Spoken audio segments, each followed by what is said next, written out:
Welcome to Hozhoni. I'm about 30 feet in the air, overlooking Lake LBJ, and on a huge deck that houses my favorite room, the Stardome suite, which is just about ready to have furniture put in. I'll take you on a quick tour, but first let me show you our deck. We'll have a chimney over here. Of course, we'll have some nice outdoor furniture. And as we come into the suite here, we will have a king-size bed back here. Imagine this is your view at night, and imagine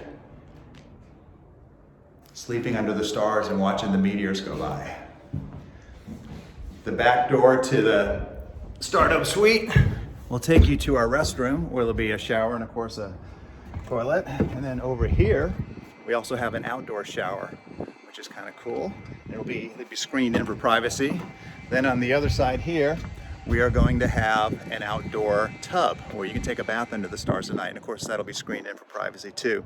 So we're preparing for our open house on April 3rd. If you're in the area, please stop on by and give us a visit.